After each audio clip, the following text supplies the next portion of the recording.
So it's repair week, and this week we are repairing a chair.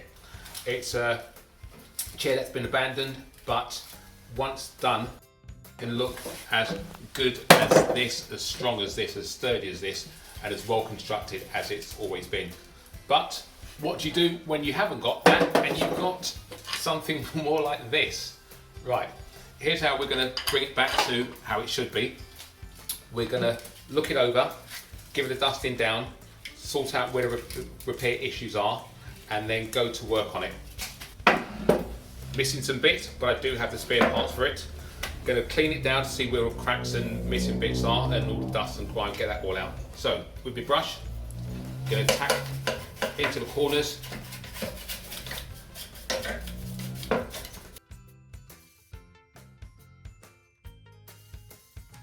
And while doing this, you can probably spot other issues when you're working on your chair that you may not have picked up straight time the first time around. Like on here, there's a chip and an indentation which I will have to smooth out when I'm sanding it back. As you may see, there was a previous repair job done, not by us, but at some other point.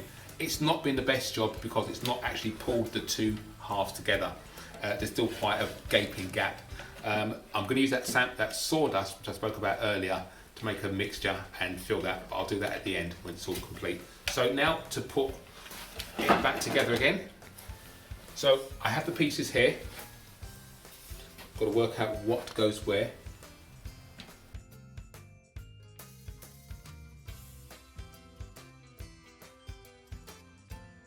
Sometimes it's a little bit of a struggle to get it all to fit into place.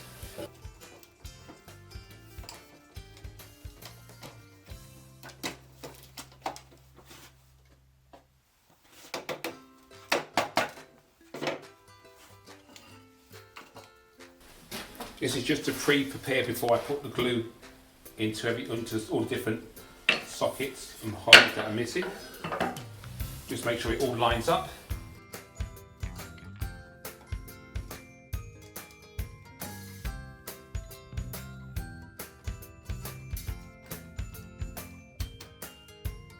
Sometimes it's trial and error.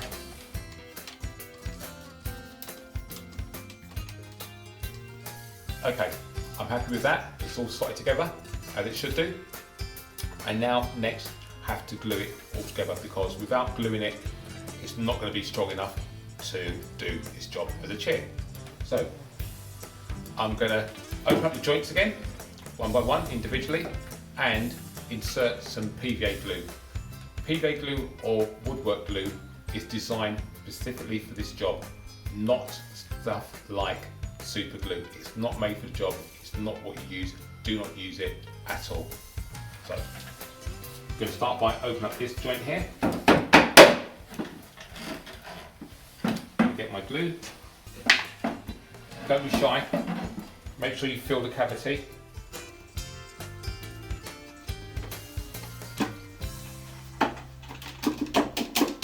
Even if a little bit of excess glue comes out, that's absolutely fine. It means the socket is fully filled.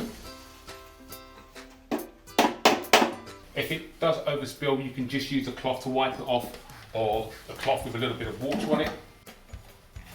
When it dries clear as well, so it won't leave any marks or any excess glue showing, especially when you're going to clean it up as well. So that's that one done. The same will be continued on all the others. So as you can see, I've fully filled in all the cavities with the glue, and I've put a clamp on one side. The clamp is to push the opposing sides together, because sometimes, because the holes may be slightly bigger, it may slip out a bit. So the clamp will just pull it back together again. That one's done on that side. If this bit's were glued as well, so what you can do if you don't have any clamps to go that way, you can put some books or any heavy weighted object on top. Don't sit on it, because it's not been 24 hours that it's had its time to set and do what it needs to do. So not a person sit on it, just an inanimate plain object on there, and it's quite weighty. If you don't have that, you may need to do this section. I'm going to use string. If you haven't got string, you can use a tie or any long material or fabric, And I'm going to go for around this side.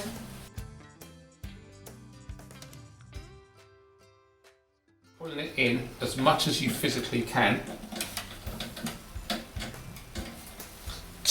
Then tie it off. What you can also do is, if you have say a piece of wood, while that's already as it is, you can insert and twist. And as you twist it around, that will make the string even tighter. That will hold it, and then you slot it into a position that it doesn't rotate anymore. So that will hold it nice and sturdy and firm and tight. We are at the final stages now. It's time for sawdust and PVA glue. Like I said before, I have an abundance of sawdust. Obviously, the finer the dust, the much better it will be to fill the cavity. So you just mix. It isn't an exact ratio. A bit like hummus or porridge usually works. Consistency of. Quite malleable. Moving around quite easy. The chair is sturdy, but because it's got the two struts underneath, but to fill this hole, which I think would look much better, you can go out and buy fillers, but why buy a filler when you can make your own from the waste product which you've just used? So you just keep working it, filling, and especially if you've used the dust that has come from the very same object, it will be the same colour. But there's nothing wrong in showing that it had an issue and you've done a repair. Just being honest. And as you see, it embeds quite easily. This will take a few minutes to do. Take your time, no rush. Once you've filled it in, then just wipe it all down and it'll be finished. So that was the end of that, and now the final part. Just remove our brace and our clamp. So, also, I'll show you how well the sawdust and glue solution has worked. So that's the. It's settled, though it's embedded even further now. So just maybe going over it one more time, it will make it all level and wipe it all off, and it'll be done. So we have one very sturdy